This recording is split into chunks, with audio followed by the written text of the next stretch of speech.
Okay, good morning, class. This week, our topic would be functions and subroutine. Okay, computer fundamentals and programming.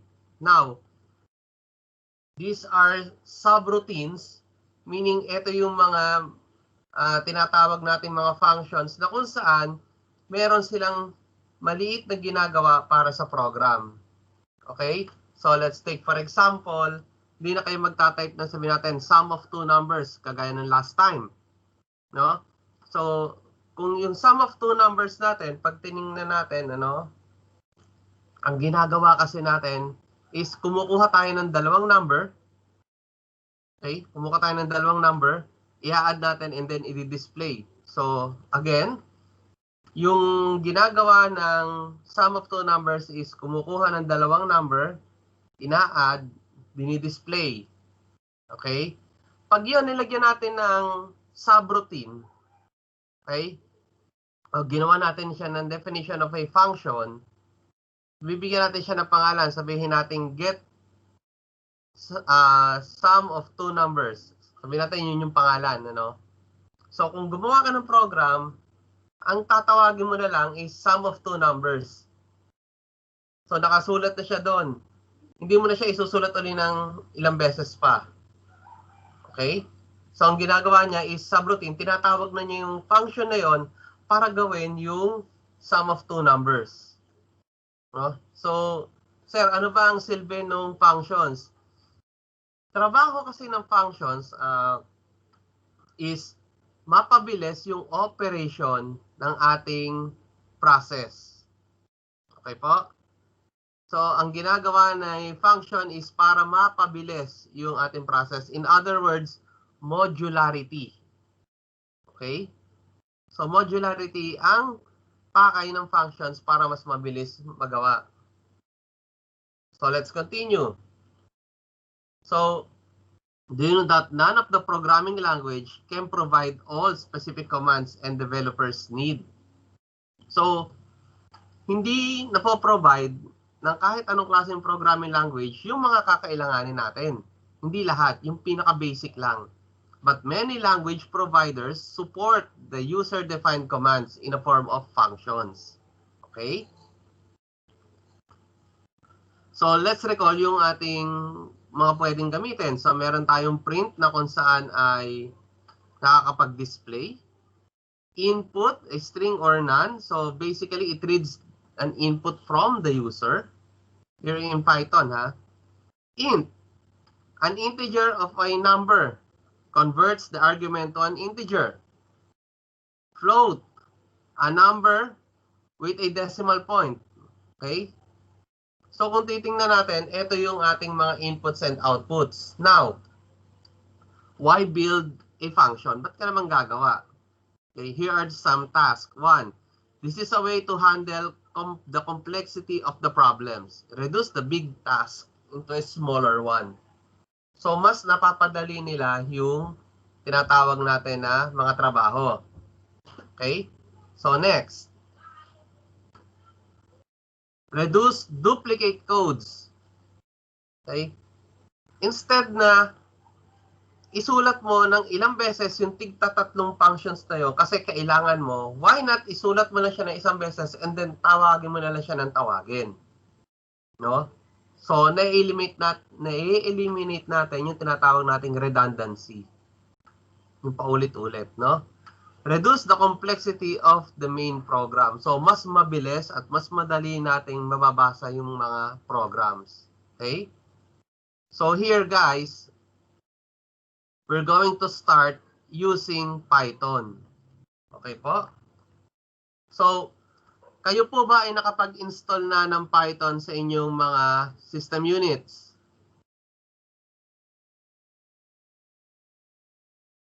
Kung hindi pa kayo nakakapag-install ng Python 3 sa inyong mga system units, I strongly recommend, install them. Okay? Makiki-install po yung ating Python. Okay po? And then later on, nagbibigay ako ng mga handouts no, magbibigay ako ng ilang mga basic tutorials paano ba hinahandle si Python. But first, kinakailangan nyo muna mag-install. Okay po? I'm going to continue with the PowerPoint presentation. So, kagaya na sabi ko nga, no, let's have an example. Area of a triangle. So here, write a program that reads the length and the base and the height of a triangle and then compute for its area. So here, read the length, the base, the height of the triangle. So let's divide everything into a smaller task. Get the base or read the base, get the height, compute the area, you output the results. So yun lang yung mismong trabaho, no? Kuhanin yung base, kuhanin yung height, i-compute yung area, i-output. Okay? Major plan. So again, read the base. So tingnan natin, B is equals to read base. Read base here is a function. Read the height. Read height is another function. Compute the area. A is equals, compute area, another function. And what is that?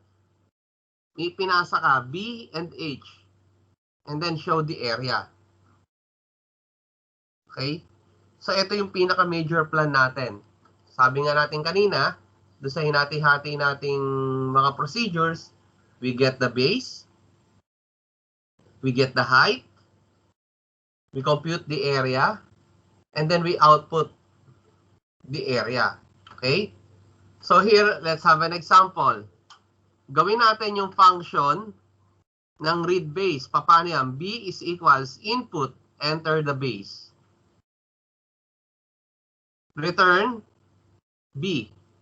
Siyempre, kinuha mo yung value ng B. Ipapasa mo ngayon yung nakuha mong value doon sa loob kay B. Kay B mo itatago yung value na in-input. Next. Define read height. So, gawa tayo ng subroutine o ng function na kung saan kukuha ng height. H is equals to enter height. And then return H. Ibig sabihin, ibalik natin yung H. Now, gawa tayo ngayon ng function to compute the area. Ano ba yon? Compute area, kukuhanin mo yung base, kukuhanin mo yung height. Return 1/2 base times height. So, tingnan nyo maigi. 0.5 times base times height. And then, definitely, we're going to show the area. Okay? So, tingnan po natin maigi. Paano tinawag yon? B is equals to read base. Tinawag si function read base. Punta kay function read base. B is equals to input, enter base. Return B. Ano ngayon ang laman ni B? Kung ano man yung pinindot ni user. Read height. Punta kay read height. H is equals input, enter height. Okay? Ano laman ngayon ni H? Kung ano man yung pinindot ni user, yon ang H. Let's say sa B, pumindot siya ng 1. Yung height, pumindot siya ng 2. A is equals compute BH. Anong ginawa? Compute. No? Si B, ipinasa mo yung laman ni B at saka ni H. O, punta tayo ngayon doon sa function. Function. Tinanggap ni B, no? Tinanggap ni B yung laman and then ipinasa niya kay base. Si H, ipinasa niya kay height. Return, anong ibabalik ko? Ayan na, yung computation. 0.5 times base times height. I-return mo daw, saan papasok? Kay A. Kay A, ha? So, pag nilagay mo dito, show area. Ano ang laman ni area? Show area. Tingnan nyo sa ilalim. yung function na show area, ipinasa mo yung A. Ano naman ni area? Kung ano man yung na-compute mo. So, print. Triangle area is, ano yung ilalabas niya? Kung ano man yung value ni area. Okay po? Meron po ba may tanong sa inyo?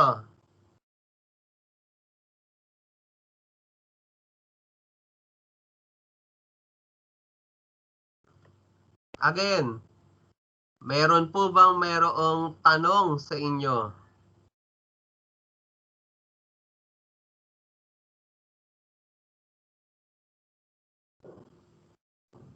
Kung wala kayong ma-download na programming sa cellphone, merong Python. Okay? Merong Python 3. So, pwede kayo mag-program sa cellphone. Pero limitado lang yon, no? So, pinaka-basic na pagpo-program sa Python lang yung magagawa. So, I would repeat, is there any question?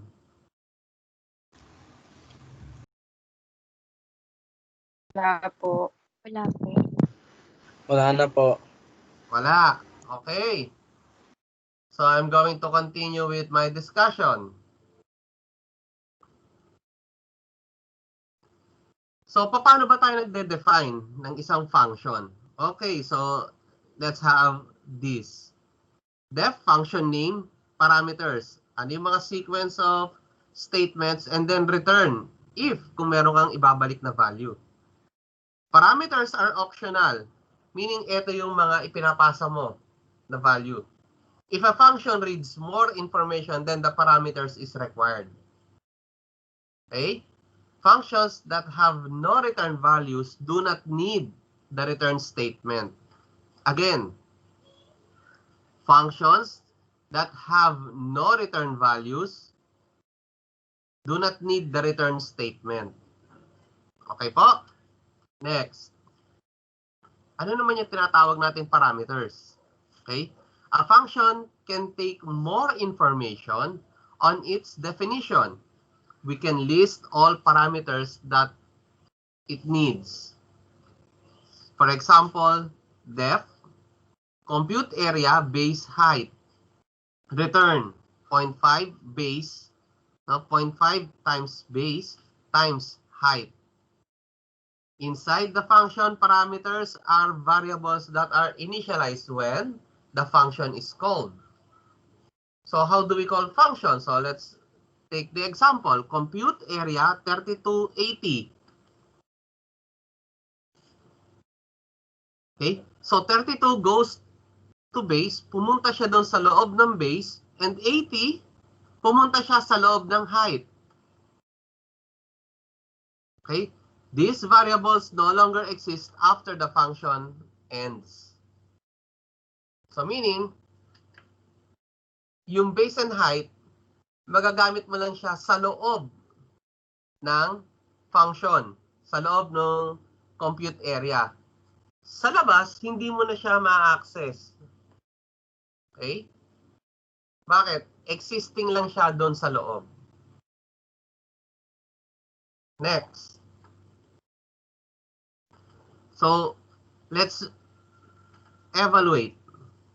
Define or def, compute area, base height, return 0.5 base height.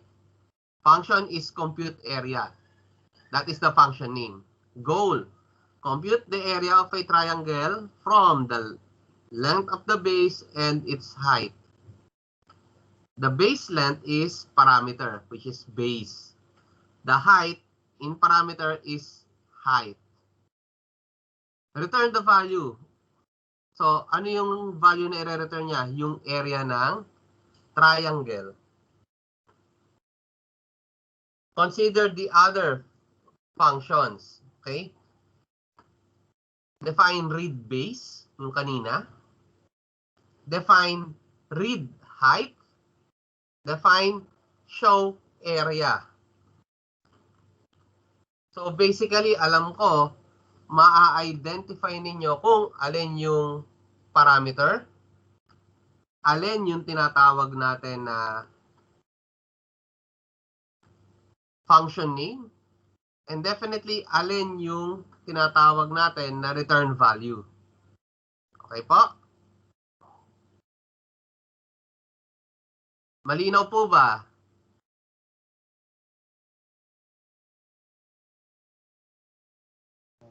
Ulitin ko yung tanong, malinaw po ba? Opo. O, kung may tanong kayo, pwede kayong tawagin nyo lang yung attention ko, then sabihin nyo muna yung inyong surname, saka kayo magtanong. Walang problema, okay? Okay po. Sige. So, let's continue. So, here, okay, are some notes. The statement inside the function definition will not be executed inside its definition. They will be executed when the function is called. So, ibig sabihin, let's take for example, print hello. So, this print runs immediately. Print hello. So, hello, babasahin niya yan. Define function, print hi. This print will not be executed because it is in the definition of a function. But, tawagin natin, func. In-output niya, hi. Bakit? The function is being called. When it is being called, okay, the second print statement will then be executed. So, ano daw ilalabas niya? Hi. Naintindihan po ba yung part na yon?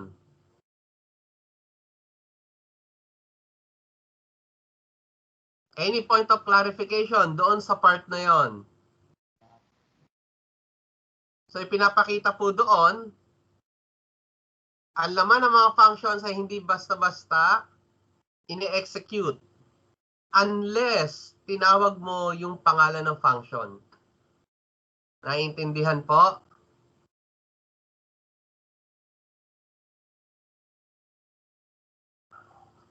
So, wala pong tanong, ha?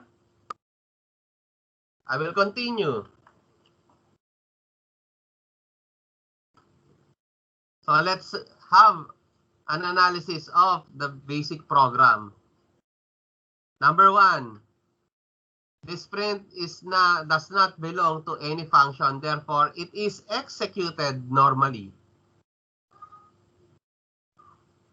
Python see that def definition statement. Nakita ni Python, uy, meron def. Then it remembers that definition function 1, func1, and func2. Both are print functions which will not be executed.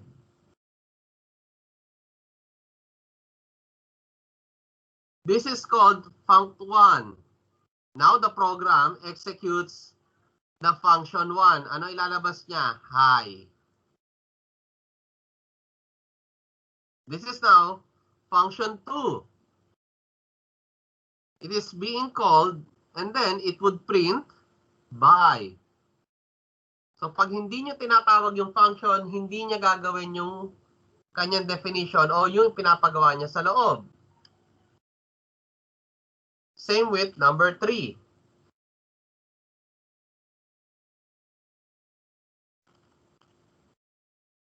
Nagets po?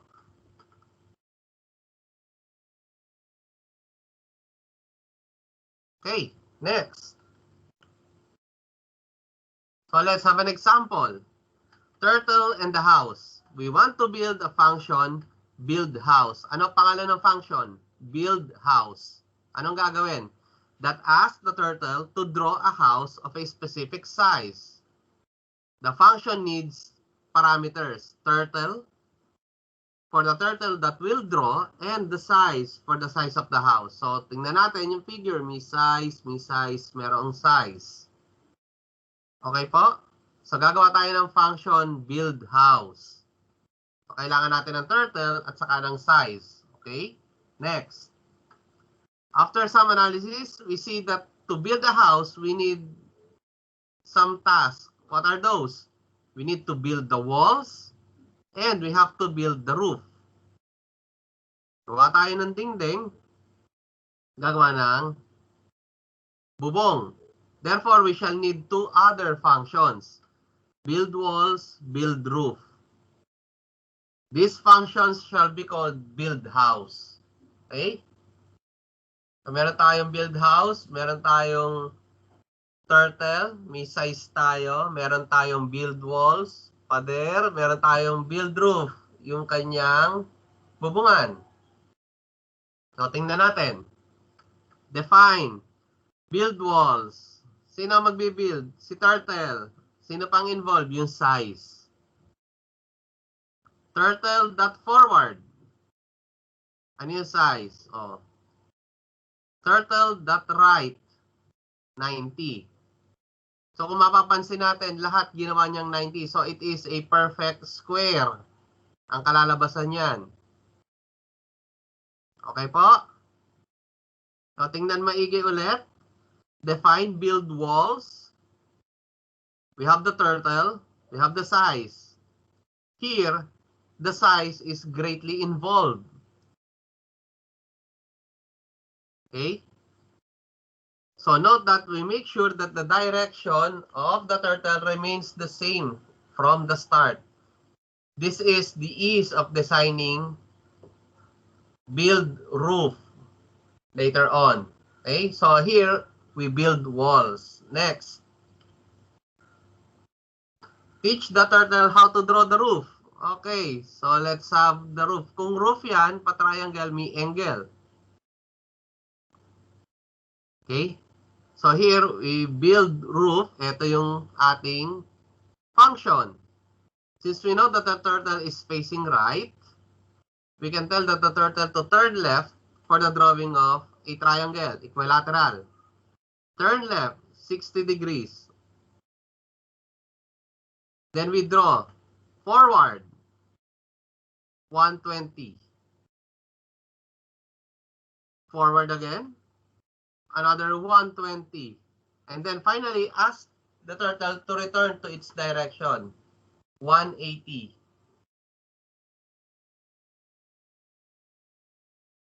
Okay? So here we already now have build roof. Next. Finally, we build the house. Papaano yan? After we draw the walls and the roof, we can now easily teach the turtle to draw houses. So define, build house, build walls, build roof. Let's see. We have now the program. From turtle, import. So we have there yung ating build walls. Next would be build roof. And then we define build house, build walls, build roof. T is equals to turtle. Build house, T, 300. So it will build the house itself. Okay po? So here, if you can see, this is a program in Python. Okay po?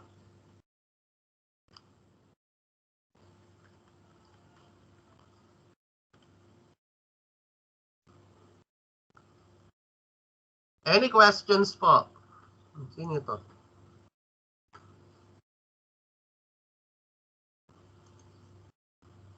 Any questions?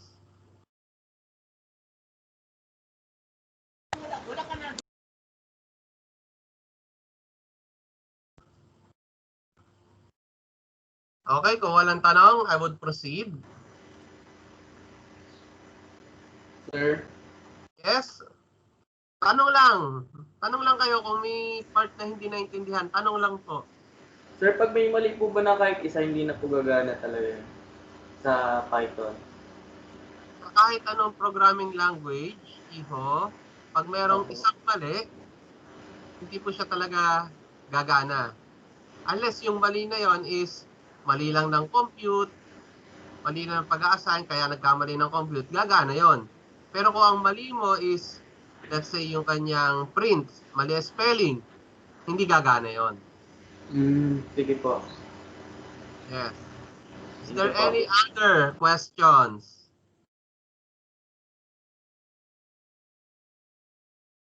Remember, if you don't ask questions, that means you understand.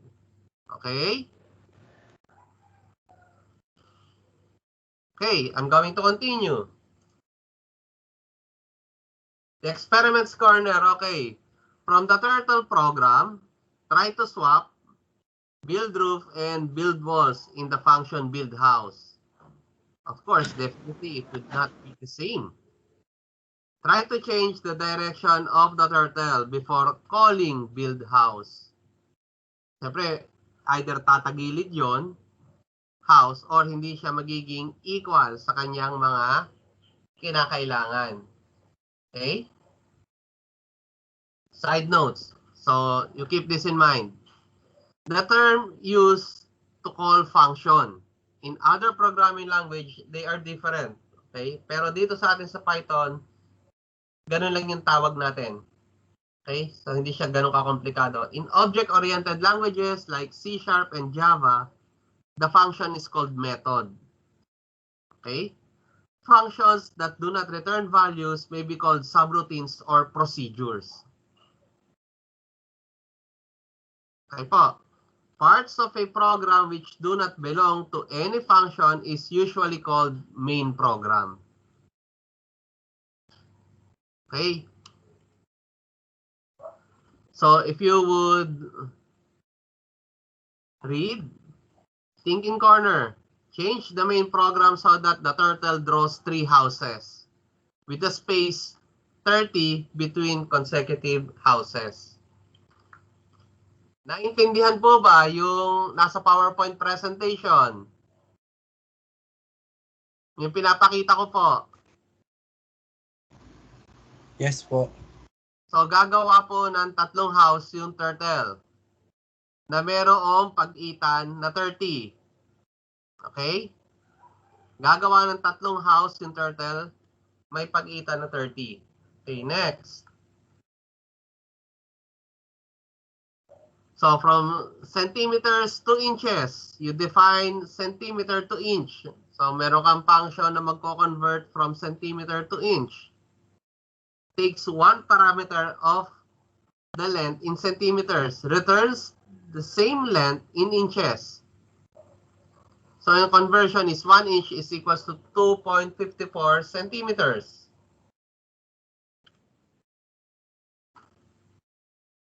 Ito yung function na yon. No? So, here, we pass x as the value. Then, we return x divided by 2.54. Kung ano man yung value na yon, i-return niya. So, we have now the function of centimeter to inches. Okay? Define inches to foot.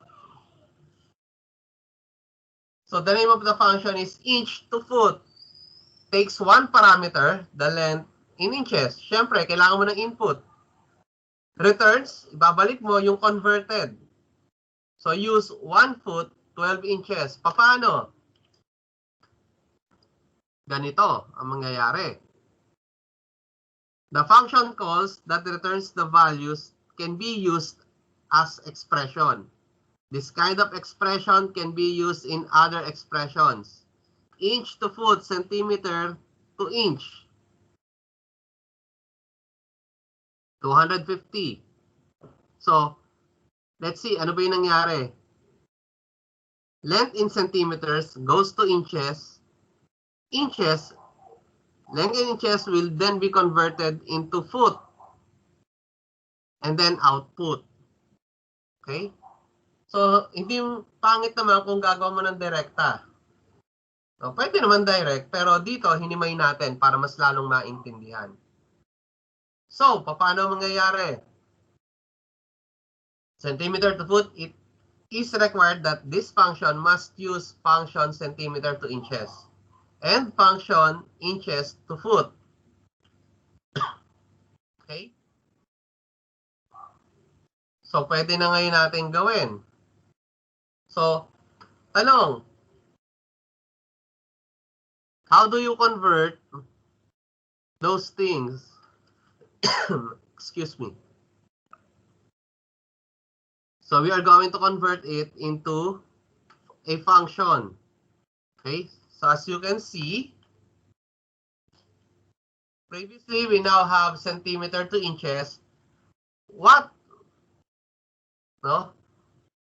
is needed is that we convert this to foot. Kung ano man yung value na ilalabas dito, will then be converted to foot. Okay? Next.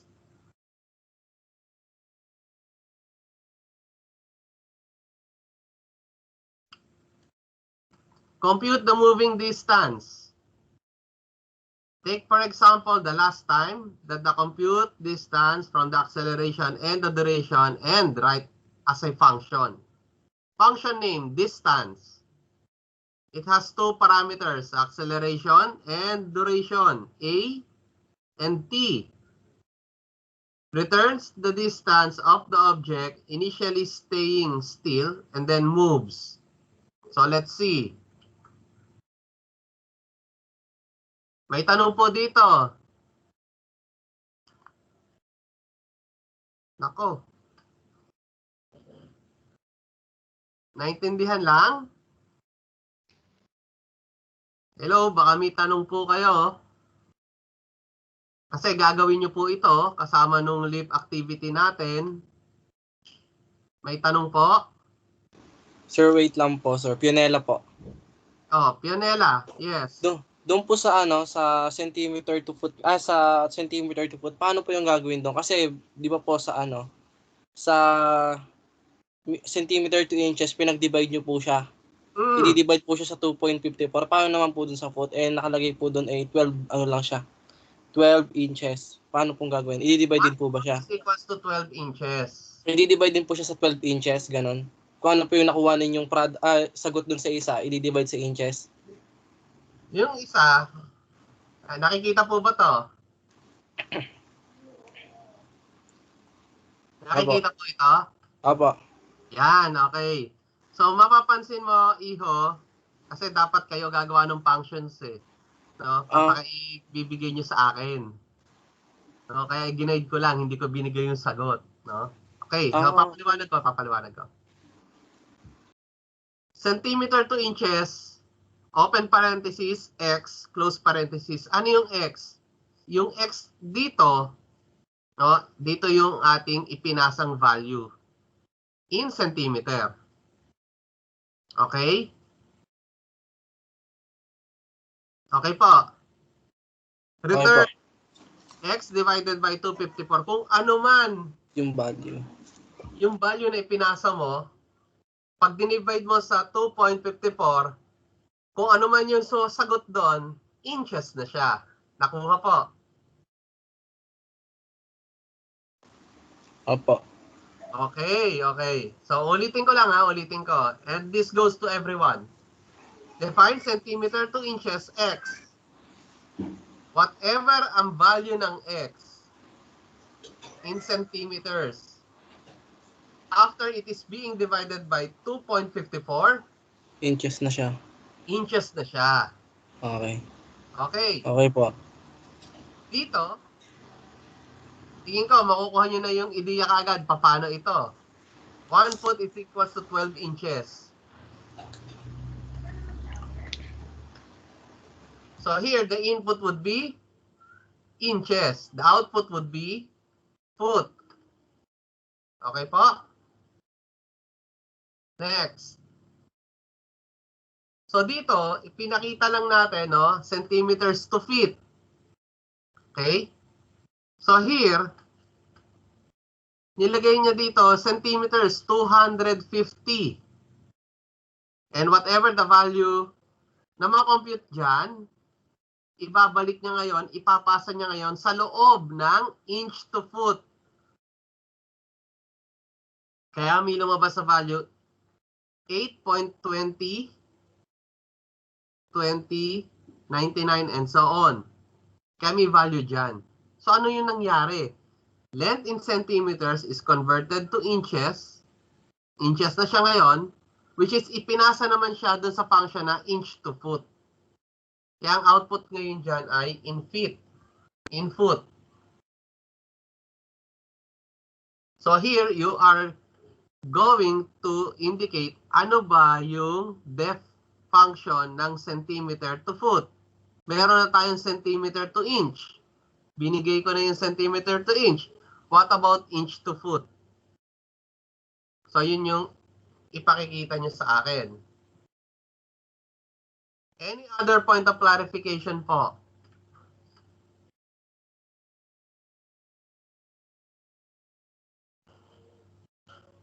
Any? Next week po ay 1, 2, 3, 4, 5. October 5.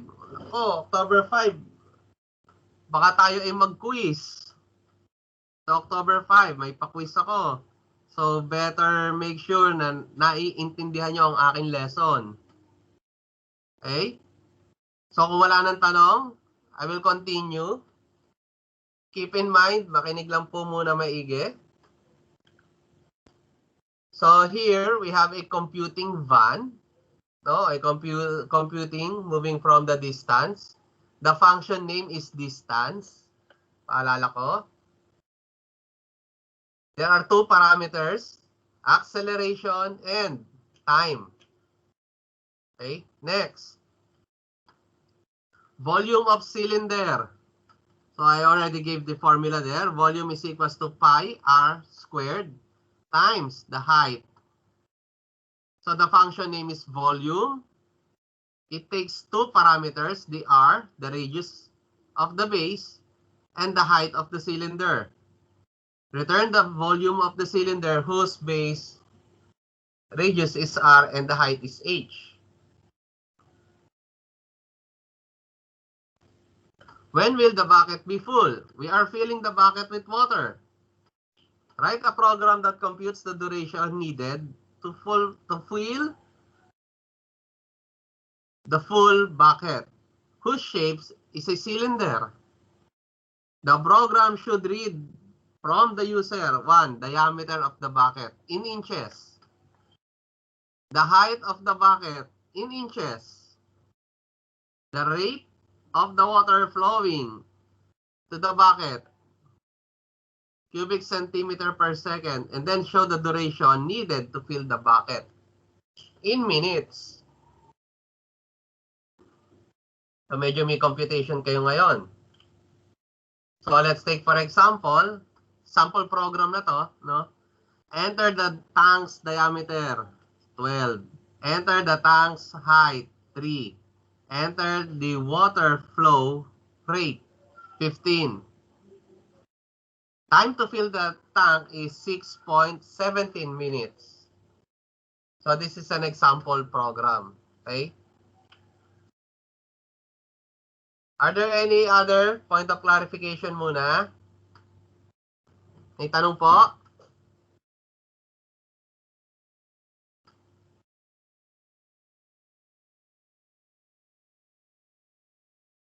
Okay, let's continue. We can format the output using the percentage symbol. So put the value of the x and 2 decimal digits here. So let's have an example. X is equals to 8.3. Time to fill the tank is percent, 0.2f. Minutes, percent x. So kung titingnan natin, no? Print time to fill the tank is percent 0.2f minutes percent x. Meaning 0.2f float kasi meron siyang decimal point. So dito, pakikita niya, meron tayong 2 decimal places. Kaya imbes na 8.3, ipinakita niya 8.30. Okay? Next. Scope of the variable. Okay? The scope of the variable inside the function starts from the point of the definition and ends where the function ends. These variables are called local variables. Kapag meron kang variables, no, temporary storages sa loob ng function, at ikaw nag-out na doon sa function, yung nandun sa loob na yon is local. Okay? Pero, if you have a variable, present siya sa loob ng function, present din siya sa labas, ang tawag na natin doon ay global variable. Again, we have two scopes, one local, one global. Okay? Next. So let's have an example here. X is equals to 8, y is equals to 3. Def. My func, y is equals to 5, a is equals to x. Y is equals to 5, this variable y is a different variable from the one defined outside. Bakit? Nandun siya sa loob ng function. This variable x is the same variable as the one outside. Okay? The output from the function print is 8, 3. That is, the global variable y remains unchanged. Bakit? Global variable. Ang tinawag mo si function, wala ka namang ipinasa. So, y, hindi siya magagamit. Bakit? May global variable ka doon. But, dito, a is equals to x, hindi siya kasama. So, tingnan po maigi, no? Tingnan maigi ang paraan ng pagkakasulat po.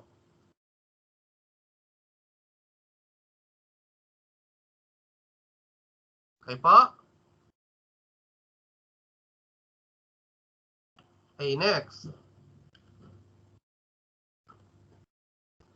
X is another example. X is equals to 8. Def my func print x.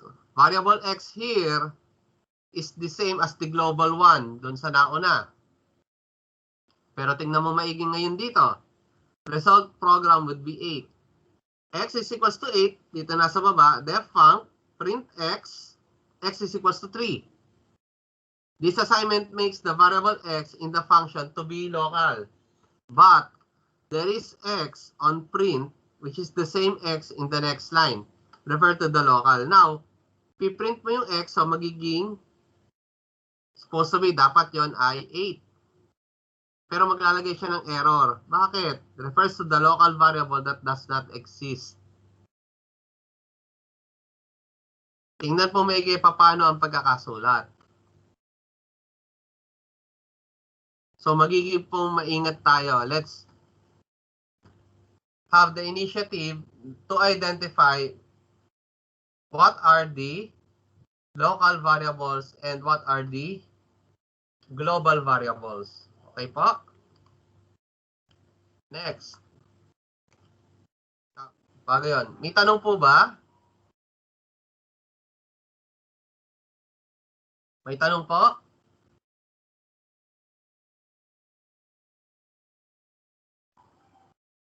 Kung walang tanong, let's Sir Quijano.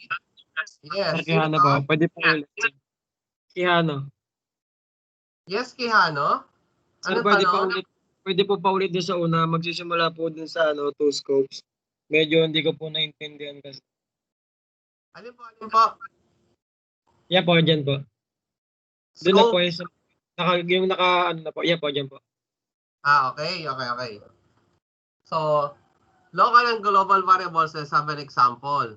This variable y na tinuturo, nakikita po ba yung PowerPoint presentation? Opo. Okay. So, dito, this variable y is a different variable from the one outside. Bakit? Nasa loob siya ng function, tingnan mo maigi. Sakop siya ng function. This variable x is the same variable as the one outside. Pareho lang siya ng variable dun sa labas, global. So, my function, y is equals to 5, A is equals to X. Print XY. Ano ngayon yung X? Ang X natin is yung global, which is ano? 8. Yung Y natin, sir, bakit hindi kinuha yung 5? Bakit, sir? Kasi po, no? Yung Y po ay local. Sir, may Y is equals to 3 sa labas. Yun na nga. So, meaning, kung titingnan mo maigi, isinet mo ng Y is local. Bakit? Nalagay mo sa loob ng function. Sir, bakit yung X hindi nagbago? Kasi, ang ginamit lang natin doon, no, na value is A. Ipinasa mo si X, laman ni X, kay A. Kaya hindi nagbago. Nilagay pa rin niya ay, ano, 8. Hindi nagbago. Pero si Y, pinilit mong baguhin, pero meron kang global variable. Mas masusunod yung global. Kaya yan, ang output natin is 8, 3. Nakuha po yun, Mr. Quijano? Opo, nakuha ko nito. Thank you po. Okay. I'll be continuing yung aking discussion. Global statement. We can explicitly declare that this variable is the same as the global one. Okay? So, sir, paano yun? Def, my function, global, def function, global y. So, y is equals to 5. Sir, bakit ganun? Nagbago siya. Hindi na siya 8.3. 8.5 na. Ginamit na yun nandun sa loob. Kasi, dineclare mo na siyang global. Superseding kung ano man yung previously declared. Okay? Hindi ko alam kung magagamit niyo yung global, no? Pero based on my experience sa pagpo-program, the local variables and the global variables, no, madaling i-identify, hindi mo na kailangan mag-declare ng ganyan. But for education purpose, ito yung ating global statement. Okay? So, try to avoid global variables hanggat maaari. Okay? Because in this case, the behavior of the function is not only determined by the parameters, but also dependent on the implicity of the global variables. This, in turn, make it very hard to understand the program. Okay? So, hanggat maaari ako, mas dependent ako sa local variables to perform computations. Okay? So, this in turn make it very hard to understand the program when many functions change the value of the global variables. Pag medyo mahaba-haba na yung computation mo, medyo nakakalito na siya. So, relay tayo dun sa hindi tayo malilito. Dun tayo sa local variables. No? Any questions? So, wala pong tanong? Tanong po? Gumana.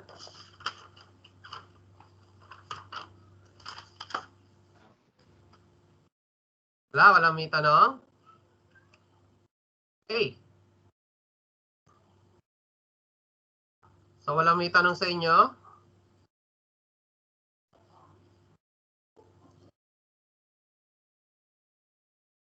Okay, kung wala po may tanong sa inyo, ay, ano to?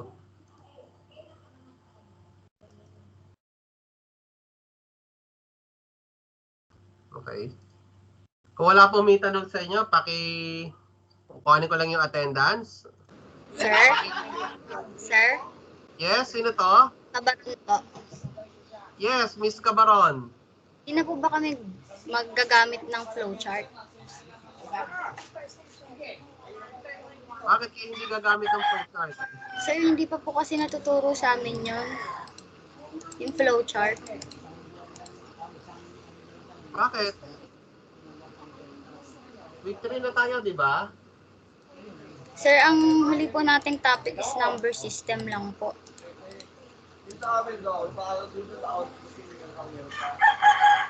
ba nakikita sa inyong flowchart? Opo. Opo.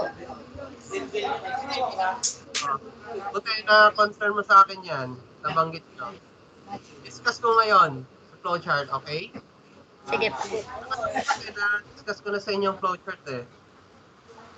Well, anyway, wala namang problema doon. No? Maraming salamat. Binigyan mo ako ng ni-raise mo sa akin yung concern na ganyan. No? Kasi kung hindi, isipin ko, alam niyo yung flowchart. Okay. So, ganito na lang. Bigyan ko muna kayo ng break 10 minutes bago ko umpisahan yung flowcharting. Okay po? So, I'm going to give you 10 minutes po. Okay po ba? Opo. Okay, so break muna 10 minutes. Tapos, i-discuss ko yung flowchart po. Okay? Okay po, sir. Break muna 10 minutes. Walang aalis ha. Magkukuha pa ako ng attendance mamaya. Okay? So, break muna 10 minutes. Kakain na. May gusto kumain. Sige, pwede naman pong kumain. Okay po? Mahiya. Wag na kayo mahiya. Kumain muna kayo. Sige. 10 minutes lang. Ha? Hindi niyo ba po, sir? Sir? Iber. Sir! Hindi ka pa ba?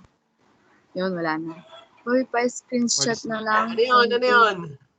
Sir, pwede po ba magpasa ng activity 1?